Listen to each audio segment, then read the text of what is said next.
That piece of junk is a disgrace to this community, and I had it towed. You should thank me." The words, slick with the kind of smug satisfaction only a petty tyrant can muster, hung in the humid afternoon air. I stood on my own driveway, the concrete still dark with a fresh grease stain, marking the exact spot where my son's car had been just hours before. The woman who had just confessed to grand theft auto disguised as community service was Karen Jensen, the self-appointed queen of the Crestwood Estates Homeowners Association. She stood with her arms crossed over a garish floral blouse that was fighting a losing battle with her expansive midsection, a clipboard clutched in one hand like a scepter. Her face, a mask of righteous indignation, was framed by a helmet of blonde hair so rigidly sprayed it could probably deflect small arms fire. I looked from her to the empty space and back to her. The piece of junk she was referring to was a 1968 Ford Mustang Fastback, a half-restored American icon that my son, Sergeant David Finch, had poured every spare dollar and every waking hour into since returning from his third tour in Afghanistan. It wasn't junk, it was his anchor, his therapy, the one tangible thing he could control and rebuild, while his own mind was still a battlefield. He'd come home with a Purple Heart on his chest and a storm of invisible wounds that no metal could ever heal. That car was his quiet corner of the world, his promise of a future he was fighting to believe in. And this woman, this glorified neighborhood watch captain, had stolen it from our driveway. If you think weaponizing HOA bylaws to tow a combat veteran's therapy project from his own father's driveway is one of the lowest things a person can do, then hit that subscribe button and let me know your own HOA nightmare in the comments below. Tell me where you're watching from, because I guarantee this story of suburban warfare will resonate no matter where you live. You are not going to believe the lengths we had to go to, or the hornet's nest we kicked over, to make this right. My name is Dr. Alistair Finch. For the last decade, I have been the director of the largest Veterans Affairs hospital in the state. My entire professional life is a labyrinth of bureaucracy, a constant war fought with paperwork and policy to get my veterans the care they earned. I deal with red tape in my sleep. I know how to navigate systems designed to crush the individual. I chose this quiet, manicured neighborhood precisely because I wanted to leave the fight at the office. I wanted a peaceful place for my son to decompress, a sanctuary from the chaos he'd endured. I paid a premium for these wide, tree-lined streets and the illusion of order. I never imagined the biggest threat to my son's well-being wouldn't be a VA backlog or a legislative cut, but a power-obsessed woman with a binder full of rules. David was a good soldier, one of the best. He led his unit with a quiet courage that earned him a Bronze Star. But the cost was immense. He came home different, quieter, with a haunted look in his eyes that I, as both a father and a healthcare administrator, knew all too well. He struggled with crowds, with loud noises, with the suffocating stillness of civilian life. The Mustang was his bridgeback. He'd found the chassis rusting in a farmer's field and had it hauled to our garage. For a year, the sounds of wrenches and sanders filled our weekends, a noisy but productive form of healing. The car was currently in primer gray, its chrome trim carefully removed and stored, its engine a half-assembled puzzle of gleaming steel. It wasn't pretty yet, but it was a testament to his resilience. It was parked on the far side of our three-car driveway, well within our property line, partially covered by a tarp. It violated no city ordinance, no law of the land, but it had violated Karen's delicate sensibilities, and in Crestwood Estates, that was apparently a capital offense. I took a slow, deliberate breath, the kind I use before telling a family their loved one isn't coming home from surgery. I needed to be calm. I needed to be methodical. This wasn't just a car. This was a declaration of war, and Karen had no idea who she had just picked a fight with. My first instinct was to unleash the full force of my frustration, to verbally dismantle this woman right there on the pristine asphalt of my driveway. But my years at the VA had taught me one critical lesson. When confronting a hostile, bureaucratic entity, emotion is a liability. Logic, process, and documentation are your weapons. I kept my voice even, devoid of the anger that was coiling in my gut. "Karen," I began, using her first name to subtly strip away the shield of her title. Under which specific bylaw did you authorize the removal of a vehicle from my private property without my consent or any prior notification? Her smug expression faltered for a fraction of a second, replaced by a flicker of surprise. She had clearly expected yelling, pleading, or sputtering rage. She had not expected a calm, precise legal inquiry. But she recovered quickly, puffing herself up like an adder. Article 7, Section C, Paragraph 4, she recited, tapping a perfectly manicured nail on her clipboard. It clearly states that all vehicles visible from the street must be in a state of good repair and operational appearance. That thing, she said, gesturing contemptuously at the empty space, was an eyesore. It was covered in primer, for heaven's sake. It brings down property values. She handed me a freshly printed violation notice, dated that morning, with the towed box checked in aggressive red ink. I glanced at it. The citation was as vague as her justification. A state of good repair is a subjective term, Karen, I countered. The vehicle is actively under restoration. It is not abandoned. It is not in disrepair. It's a project. Furthermore, it was parked on my property, not on a public street. She waved a dismissive hand. The bylaws grant the Architectural Control Committee, of which I am the head, the authority to make those determinations. It was an aesthetic emergency. We have standards to maintain. The phrase aesthetic emergency almost made me laugh. It was the kind of bureaucratic doublespeak I dealt with daily, a meaningless collection of words used to justify an overreach of power. I decided to press further, to test the limits of her fabricated authority. I see. And the board held a vote to authorize this tow, as required in Article 12, for any non-emergency punitive action against a homeowner? Her eyes narrowed. As I said, it was an emergency. Executive action was required. So you acted unilaterally? I asked, my voice still level. I acted decisively to protect the integrity of our community, she snapped, her composure beginning to fray. Now, if you want your son's car back, it's at Reliable Towing on the Industrial Loop. I suggest you hurry. The storage fees are quite steep. She gave a tight, victorious smile, as if she had just done me a favor. This was the moment I knew I had her. No board vote. A unilateral emergency declaration over a car and primer. She hadn't just bent the rules. She had shattered them and rebuilt them in her own image. I held up the violation notice. I'll need a copy of the minutes from the meeting where my property was discussed, the formal written warning that I was supposed to receive 14 days prior to any action, and the invoice from the tow company to the HOA. For my records. The color drained from her face. She had expected a simple argument about the car. She was now facing a procedural audit on her own driveway. That paperwork is at the management office, she stammered. You can file a request. I will, I assured her. I will file many requests. I folded the notice neatly and put it in my pocket. My son David chose that moment to come out the front door, drawn by our voices. He was holding a mug of coffee, wearing an old Army t-shirt and jeans. He saw the empty space on the driveway, and his face, already so often a mask of weary tension, went rigid. Where's the Mustang? He asked, his voice low and dangerous. Karen looked him up and down, her gaze lingering on his worn t-shirt and the faint scars on his forearms. Her expression was pure disdain. She saw a deadbeat, a layabout. She didn't see the sergeant, the leader, the hero. Your father and I were just discussing your younker, she said, her voice dripping with condescension. I had it removed. This is a respectable neighborhood, young man. Perhaps you should consider that before turning your father's property into a chop shop. David took a step forward, his knuckles white around the coffee mug. I put a hand on his arm, a silent signal.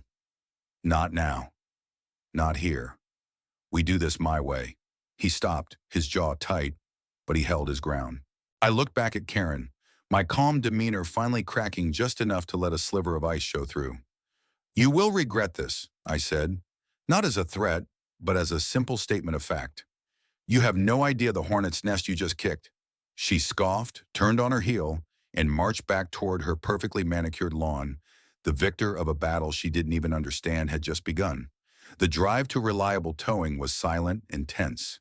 David stared out the passenger window, his jaw a hard line of muscle. I knew that look. It was the same tightly controlled fury he'd worn the day he told me about losing a man in his unit to an IED. It was a rage turned inward, a dangerous, simmering pressure. He blamed himself for leaving the car uncovered, for making it a target, for bringing this trouble to our door.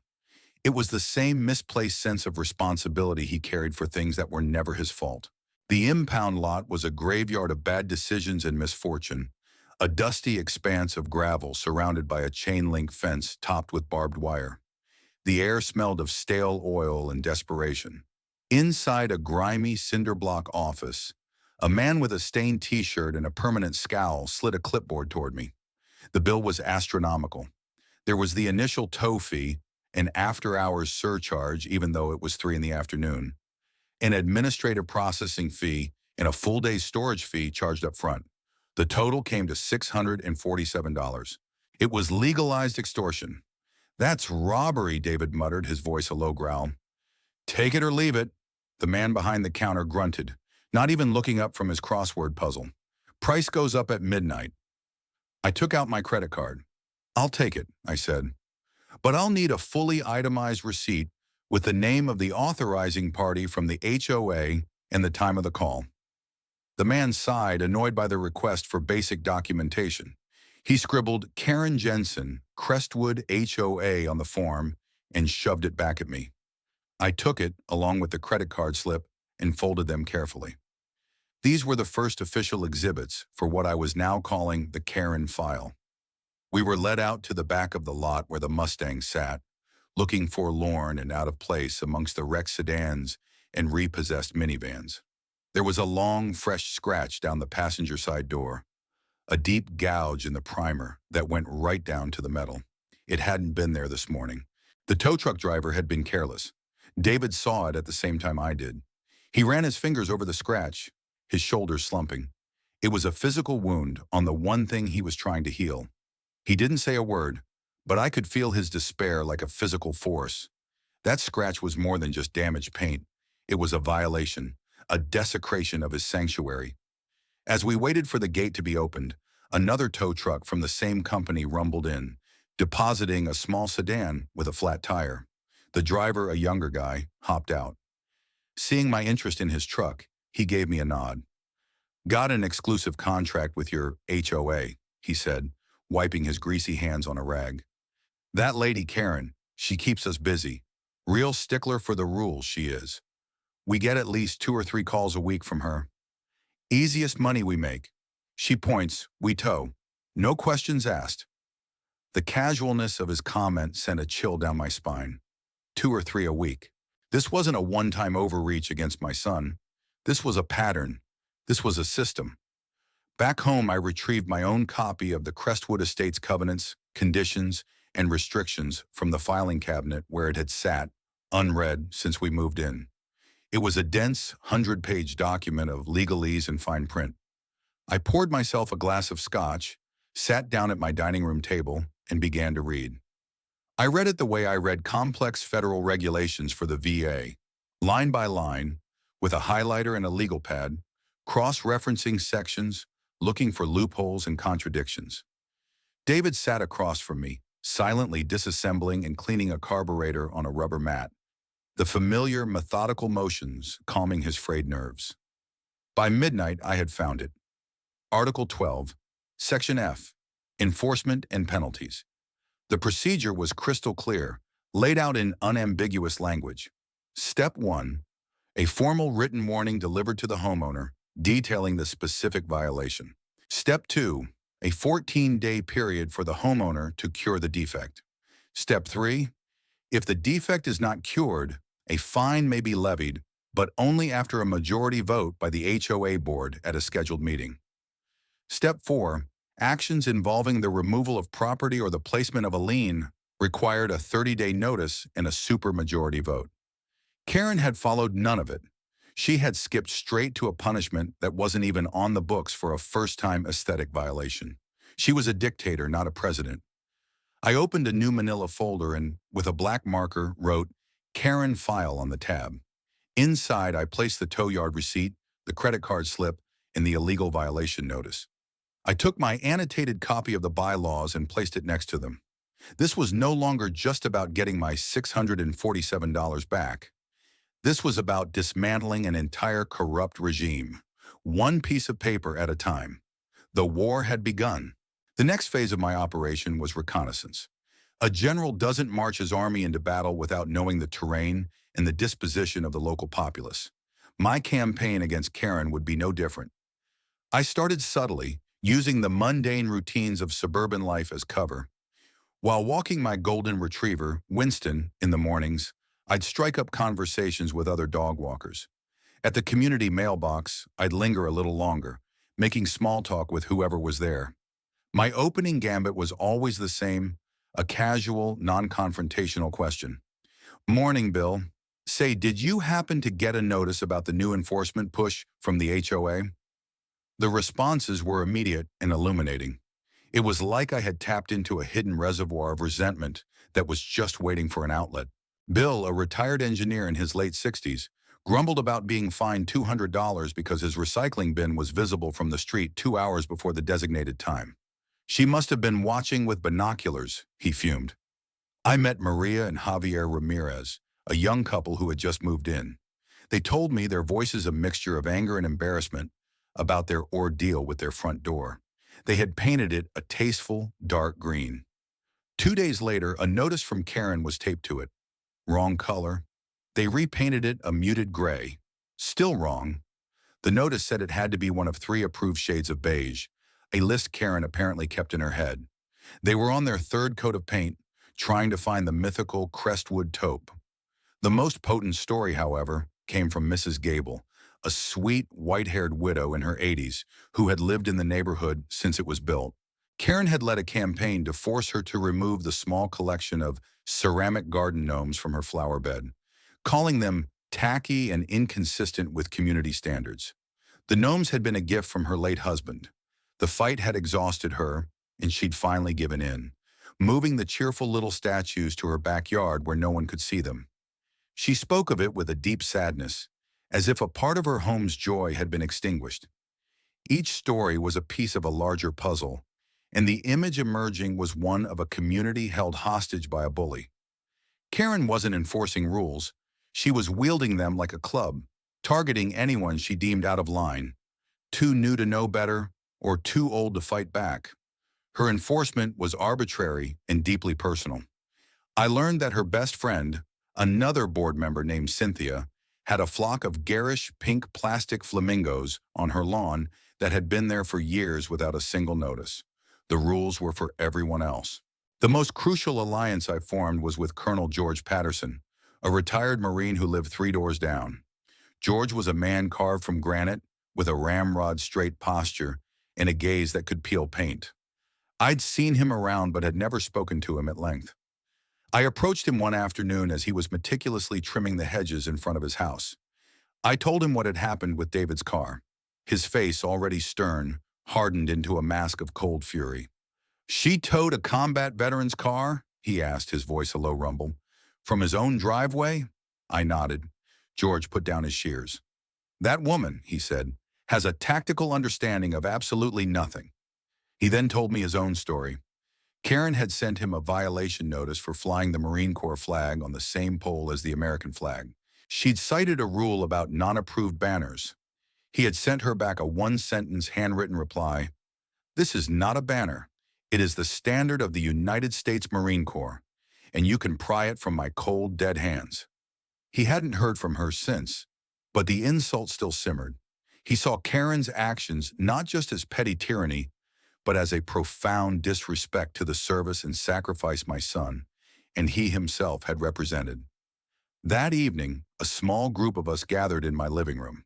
It was me, David, Colonel George, the Ramirezes, and a visibly nervous Mrs. Gable, who George had personally encouraged to attend.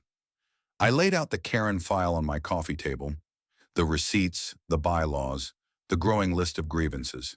We shared our stories, and for the first time, the residents of Crestwood Estates realized they weren't isolated victims. They were a coalition. "She operates by dividing us," George observed, pacing the room like he was planning a military campaign. "She picks us off one by one. She assumes we won't talk to each other. She assumes we'll be too intimidated or too tired to fight. That assumption is her strategic weakness. We agreed. The time for quiet resentment was over. It was time to counterattack. And our first strike wouldn't be a frontal assault, but a carefully planned infiltration of her own bureaucratic fortress. We weren't just going to fight her on the rules. We were going to use the rules to hang her. Our strategy, devised by Colonel George and myself, was to use the HOA's own legal framework as a weapon against its president. A direct emotional confrontation at a board meeting would be useless. Karen controlled the agenda, the microphone, and the other timid board members. She would paint us as disgruntled whiners and shut us down. Our attack had to be formal, procedural, and undeniable. It had to be a paper trap that she couldn't escape. The first step was to formalize our coalition. I drafted a simple petition citing the section of the bylaws that allowed homeowners to call a special meeting or demand records with the signatures of just 10% of the community. We spent the next 2 days walking the neighborhood, knocking on doors. Armed with the stories we had collected, we found a receptive audience. Fear of Karen was high, but the anger was higher. We easily collected more than double the number of signatures required. Our next step was drafting the official letter. This wasn't a simple complaint letter, it was a legal document. Colonel George, who had served as a JAG officer for a time in the Marines, helped me craft the language. It was precise, dispassionate, and loaded with citations from the bylaws. We didn't address it to Karen, that was critical. We addressed it to the HOA Board of Directors as a whole, and we sent a separate, individually addressed copy via certified mail with return receipt requested to every single board member. Karen, of course, but also the vice president, the secretary, and the treasurer, a man named Arthur Gable, a meek accountant I'd seen at meetings who always seemed to be bullied into silence by Karen. This tactic was designed to do 2 things. First, it prevented Karen from intercepting the letter and hiding it from the rest of the board. Second, it put every board member on legal notice. By receiving the letter via certified mail, they could not claim ignorance. They were now individually and collectively responsible for addressing the issues raised. Ignoring it would open them up to personal liability. The letter itself was a masterpiece of bureaucratic warfare. The first section laid out the illegal towing of my son David's car. It didn't mention his veteran status or the emotional significance of the vehicle. It simply stated the facts.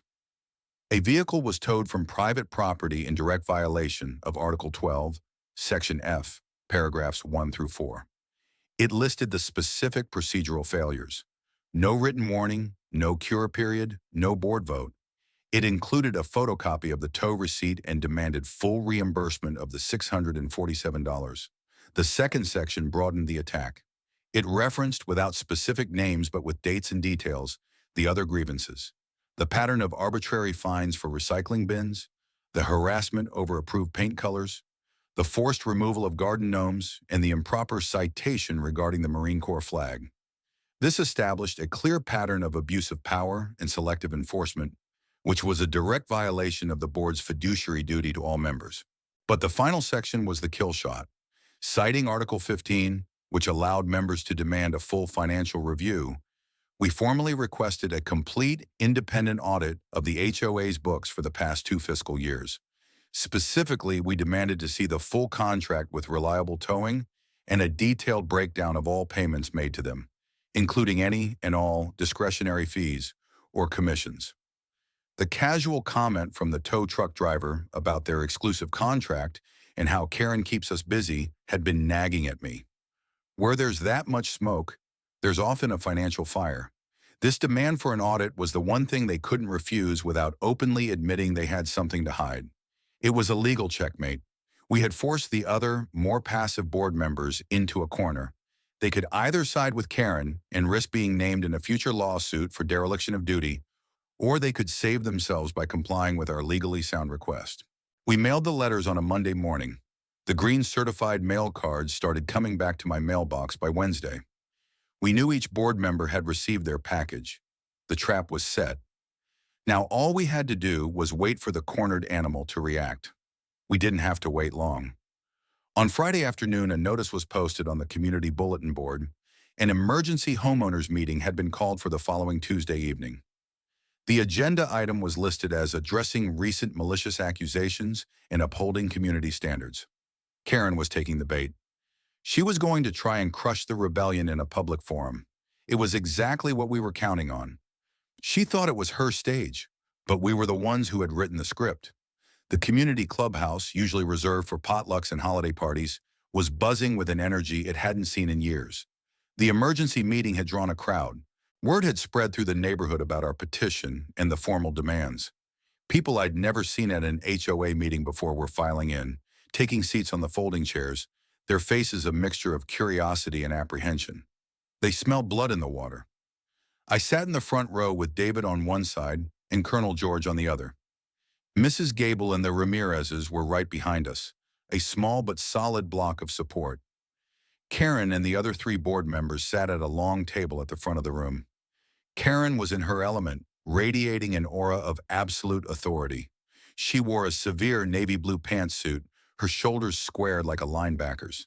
The other board members, a nervous-looking man, a woman who wouldn't make eye contact, and Arthur the treasurer, looked like hostages. Karen banged a small gavel on the table, the sound echoing in the tense silence.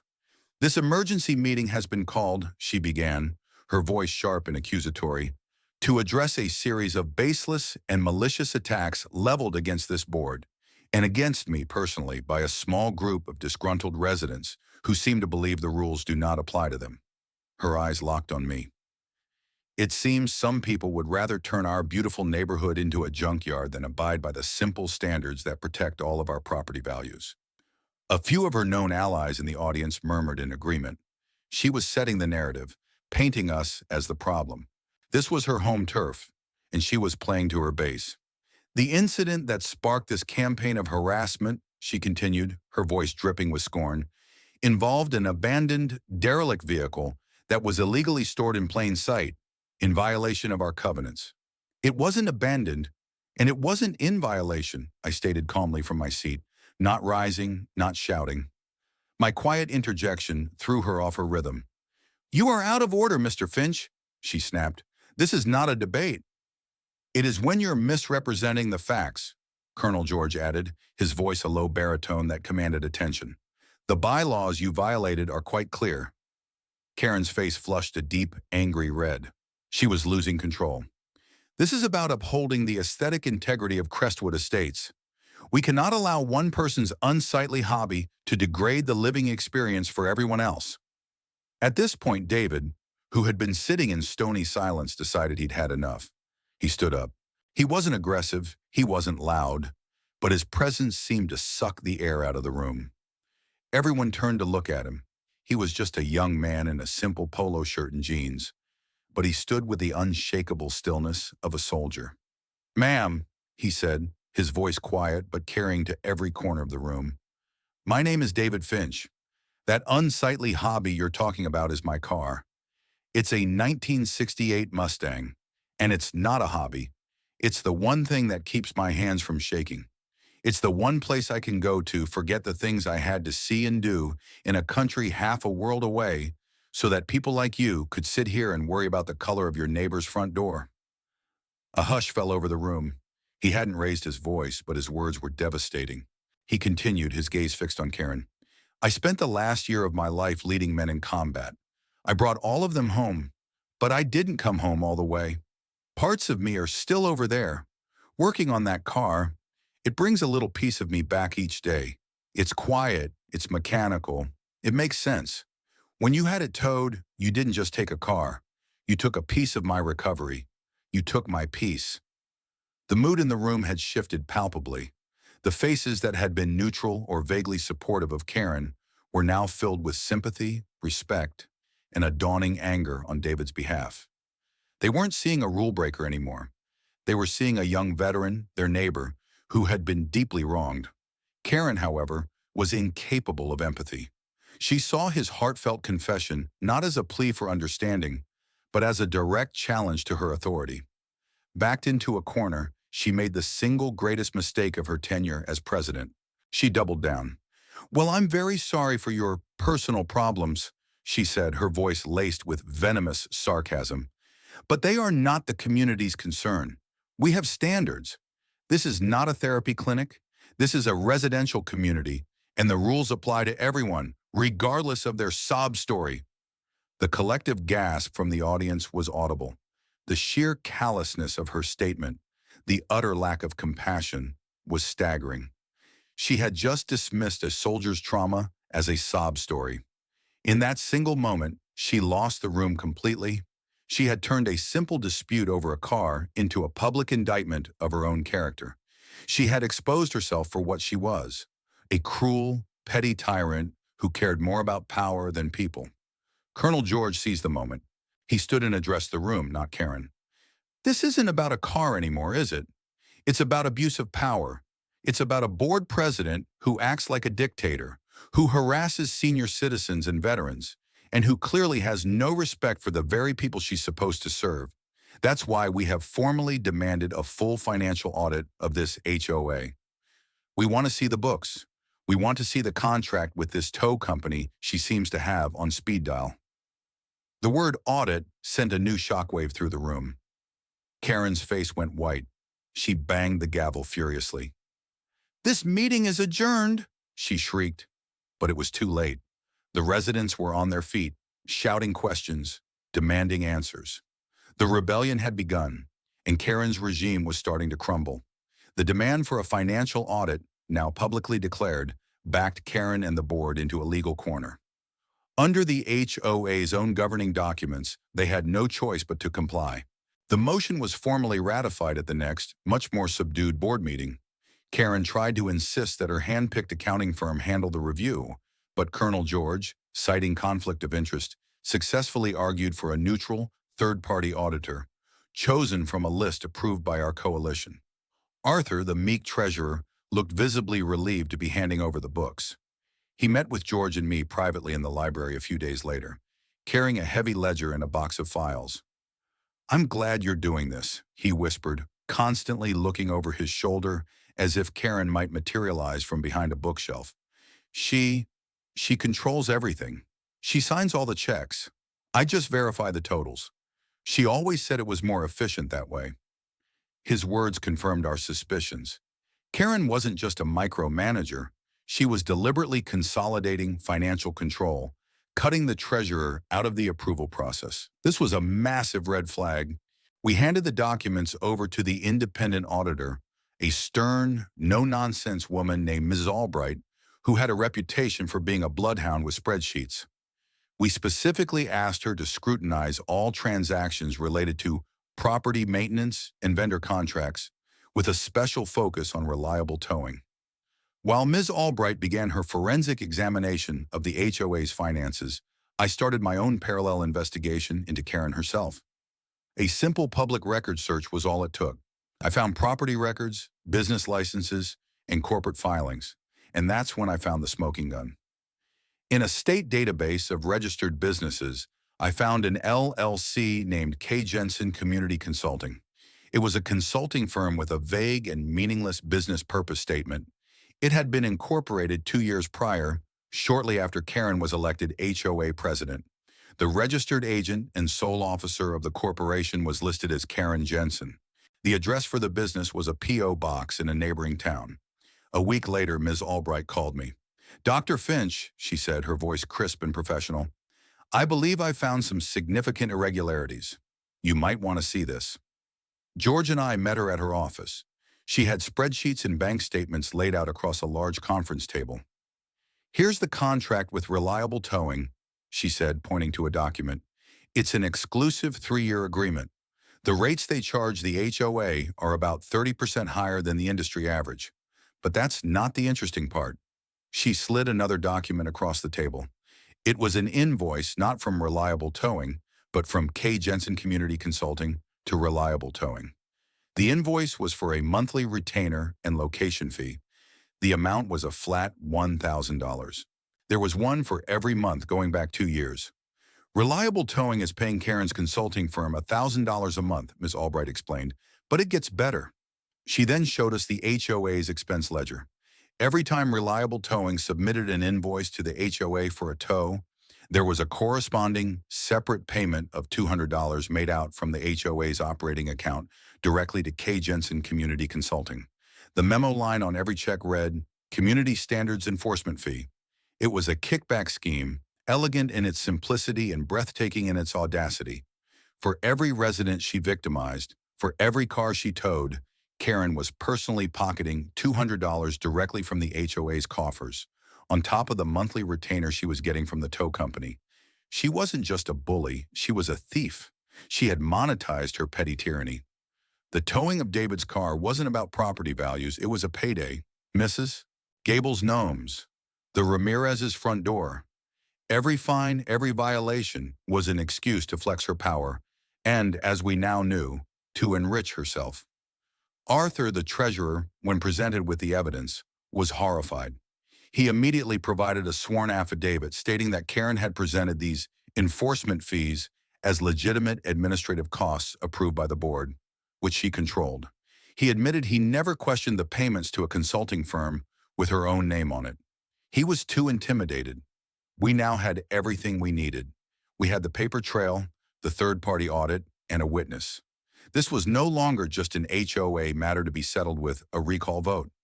This had crossed the line into criminal fraud and embezzlement. The Karen file, which had started with a single tow receipt, was now thick with bank statements, corporate filings, and sworn testimony. It was a meticulous, undeniable indictment. The next step was to deploy our final weapon, the one Karen had no idea I possessed: my position as the director of the state's largest VA hospital. It was time to take this neighborhood skirmish and turn it into a public execution. My role as director of the VA hospital afforded me a certain level of public visibility and a platform that Karen, in her small kingdom of beige houses, could never have anticipated. I had cultivated good relationships with the local media over the years, calling on them to cover stories about veteran homelessness, new treatment programs, or fundraising drives. They knew me as a credible, serious advocate for veterans. I decided to call in that capital. I scheduled a press conference at the hospital, ostensibly to announce a new partnership program with a local technical college to provide job training for recently separated veterans. It was a legitimate and newsworthy event, providing the perfect cover. I invited all the major local news affiliates, channels 4, 7, and 11. They all confirmed they would send a crew. The day of the press conference, I stood at a podium in the hospital's main auditorium. The cameras were set up, reporters were ready with their notepads. I made the announcement about the job training program, speaking passionately about the importance of providing our returning heroes with meaningful careers. I answered a few questions about the program's logistics and funding. Everything was proceeding exactly as a standard press conference should. Then, as things were winding down, I signaled to a reporter from Channel 4 whom I knew to be a tenacious investigator. "I have time for one more question," I said, looking directly at her. As planned, she asked a broad question about the challenges veterans face when reintegrating into civilian life. This was my opening.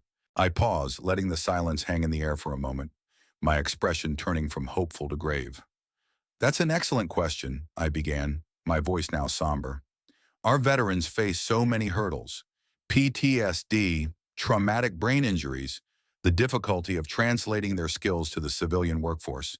They've endured the unimaginable for our country. The very least we can do, the absolute minimum, is provide them with a safe and supportive community to come home to." I let that sink in. But tragically, that isn't always the case.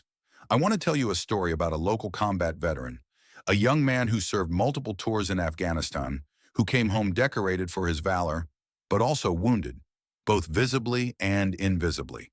To cope with his PTSD, he began a project: restoring a classic American car.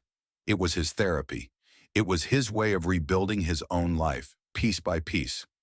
The reporters were leaning in now, sensing this was no longer a standard announcement. "A few weeks ago," I continued, my voice thick with controlled anger, "this veteran's car was illegally towed from his own family's driveway. Not by the city, not by law enforcement, but by an overzealous, power-abusing Homeowners Association president who declared his project an aesthetic emergency. This veteran, who fought for our freedom, came home to find his property seized and his peace shattered by a neighborhood tyrant on a power trip. He was harassed, his father was threatened with fines, and they were forced to pay an exorbitant fee to retrieve a vehicle that was never in violation of any legitimate rule. I paused again, letting the injustice of it land. This isn't just an anecdote. It's a symptom of a sickness. It's about what happens when we fail to protect our most vulnerable heroes, when the very communities they fought to defend turn on them. Then came the final personal blow. I know this story so well, I said, my voice dropping slightly, because that veteran is my son, Sergeant David Finch. A murmur went through the room. The camera zoomed in. I had just transformed a local HOA dispute into a major news story. VA hospital director's veteran son victimized by predatory HOA. I had David's official military portrait ready. I held it up for the cameras. There he was in his dress blues, the Purple Heart and bronze star pinned to his chest. A hero. The story was perfect.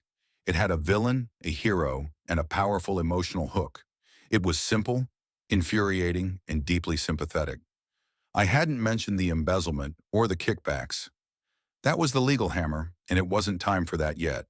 This was the public relations airstrike, designed to soften the target and strip the enemy of all public support.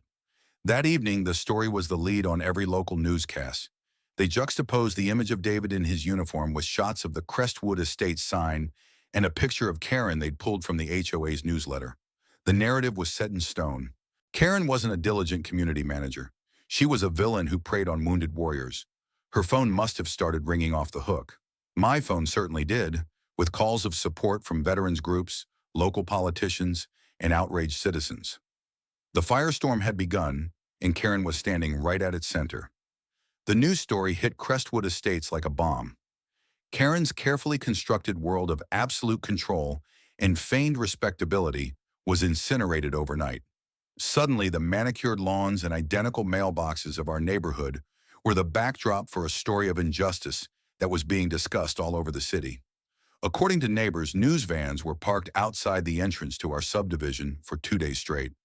The HOA's management company was flooded with angry calls. The national HOA oversight organizations, which normally couldn't care less about local disputes, were getting emails and calls from outraged veterans advocacy groups. Karen had become a liability. She tried to fight back, issuing a rambling statement to a local paper claiming she was the victim of a smear campaign and that she was just enforcing the rules everyone agreed to. But next to the image of my son in his decorated uniform, her protestations sounded hollow and self-serving. She was a villain in a story that had already captured the public's imagination. It was time for the final act. With the full support of our coalition, Colonel George, acting as our spokesman, formally called for a final, all-hands community meeting. The agenda was simple: presentation of financial audit findings and a vote of no confidence in President Karen Jensen. The meeting was scheduled for a week after the news story broke, giving the outrage time to build to a crescendo. The night of the meeting, the clubhouse was packed beyond capacity. People were standing along the walls and spilling out the door. The news cameras were back, setting up in the back of the room. This was no longer just a community meeting. It was a public spectacle. Karen arrived flanked by her one remaining ally on the board, Cynthia of the Pink Flamingos. She looked pale and drawn, the smug confidence replaced by a brittle, defensive fury.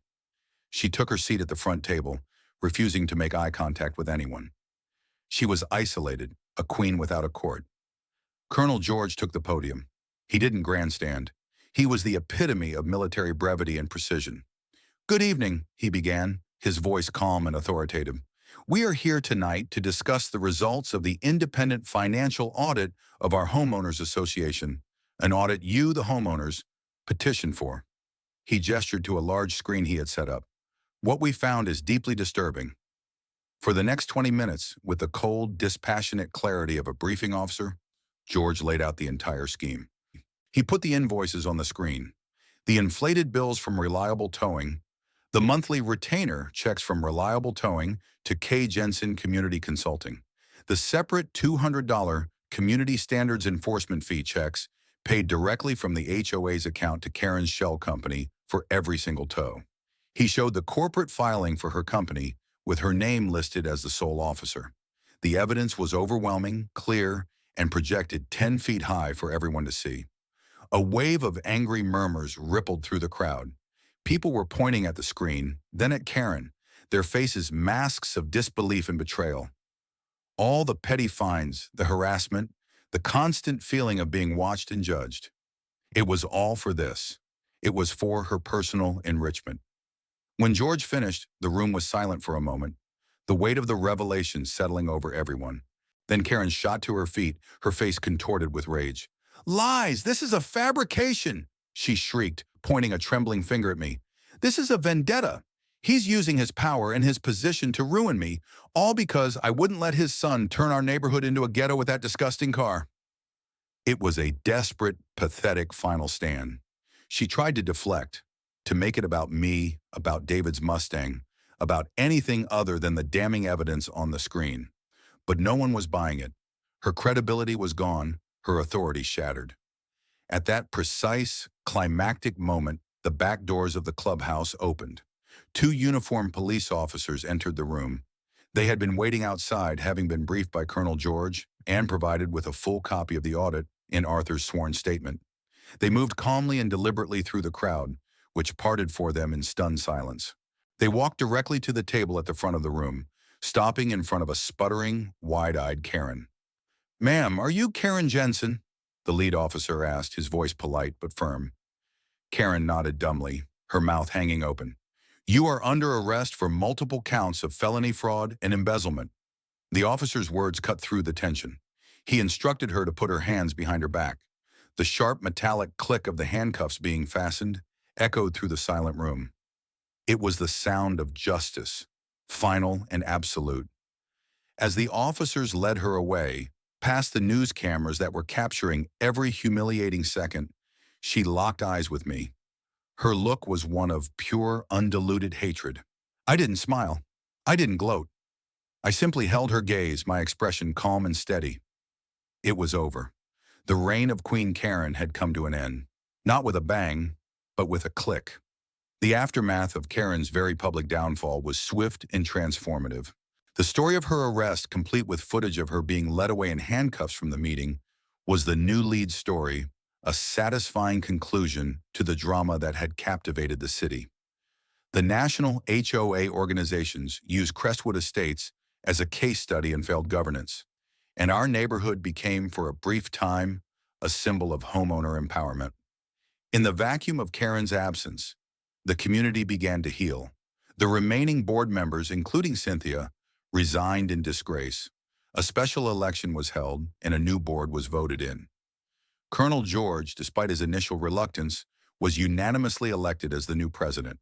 His first act was to terminate the predatory contract with Reliable Towing. His second was to schedule a series of town halls to revise the HOA's covenants, stripping out the vaguely worded, subjective rules that Karen had so effectively weaponized. The era of aesthetic emergencies was over. The changes were small at first, but deeply symbolic. Mrs. Gable's garden gnomes, all 7 of them, reappeared in her front flower bed, their cheerful, painted faces a small act of defiance. The Ramirezes painted their front door a brilliant, vibrant shade of sapphire blue, a color that was most certainly not on any approved list. No one said a word. The oppressive atmosphere of surveillance and judgment that had permeated Crestwood Estates for years began to dissipate, replaced by a renewed sense of neighborliness and community. People started talking to each other again, not in whispered complaints about the HOA, but in genuine conversation. My son David watched all of this unfold with a quiet sense of vindication.